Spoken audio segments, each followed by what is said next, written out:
Brooklyn Independent Television. Letter to Lauryn Hill. Who could ever say that they truly knew you?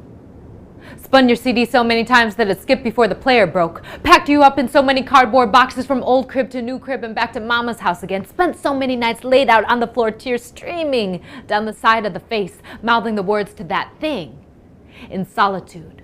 We who saw you lean back in the movie theater with your perfect fro, slinging popcorn over the hard backs of chairs, crooning Roberta Flack for a new generation of sisters who get that we are fit to be on our own. So we brave forward with our brains, our beauty, our brawn, and the myth of our own protection. Things our own mothers could never teach us. And Lauren, you taught us well. A girl child yourself. My name is Zen-Yie Tsai, and I'm a spoken word artist. So for people who don't know what a spoken word artist is, it's a kind of performance poetry. So it's stuff that I've written. Most of it is based off of my life experience. The original roots and foundations of poetry in pretty much every culture is from an oral tradition. Now, spoken word in some ways calls back to this oral tradition, but a lot of people I know still either write it on the page. There's sometimes people get confused thinking that since it's an oral poetry that it's all freestyle off the top of the head, and for most people it's not. On my body, I don't get up. Truth is, I've been having trouble sleeping lately. I lay in my loft bed and stare at the ceiling, which is only 4 inches above my head. I hear my roommate giggle on her cell as she moons over her boyfriend in Arizona on the phone. My roots in spoken word come from a couple different directions. I mean, I've always loved, writing and performing ever since I was a little kid. I think honestly, as an Asian American female growing up in this culture and society, it's like, how often do I see my stories and life experiences reflected? How often do I see my stories and life experiences as being even validated as being important?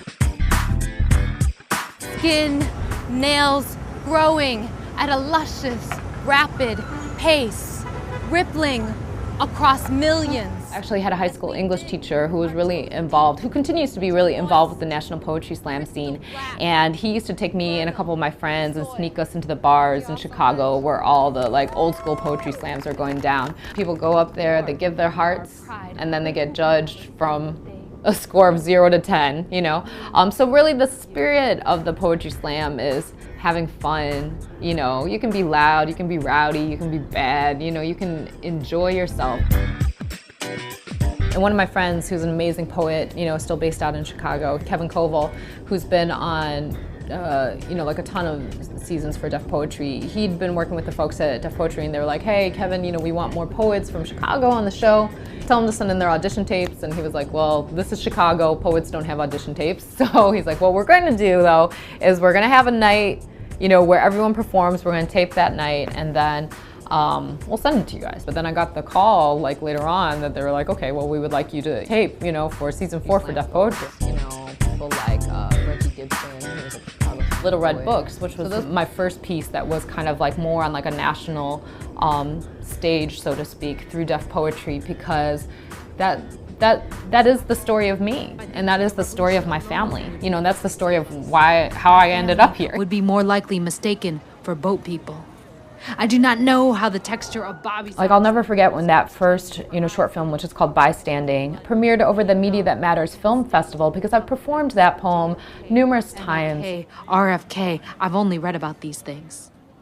1986, I remember a 3rd grade classmate talking about the commies and how blowing them up was a good idea. Crayola tanks ramboing over stick figure carnage, proud to grow up one day. And I wrote it for the Not in Our Name rally in Chicago in 2003, which was for 4,000 people, and I had written it the morning of the rally, really thinking about, the invasion in terms of thinking about the invasion in Iraq, and really thinking about, for all those people who are not here at the rally right now, why does this matter to them? Hardly outlasted our demonstration. I tied a yellow ribbon to a safety pin on my back. I saw the film on screen, and then I saw this whole row of women, start to cry by the end of the piece. And it felt like the real true embodiment. When I talk about that idea of trying to get out of the way of the poem, for me, really seeing the poem on screen, I was like, this is where it gets to live on without me. And cigars during the invasion of Panama, and everybody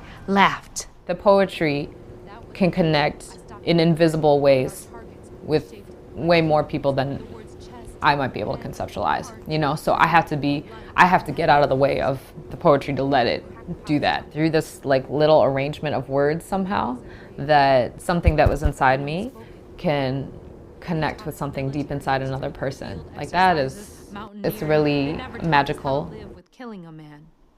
How to erase the memory of his blood starburst on his body or the gun's kickback in your hands. 2001, I was braiding my hair in a hotel room in Lower Manhattan when 2 planes exploded into the sides of 2 skyscrapers. We didn't know what was happening. We called downtown and they told us to still be there by 10. We didn't know what was happening. We slid through subway doors and the metro lady said there were fires in the White House and the Pentagon. We didn't know what was happening. For your gifts, screaming for them.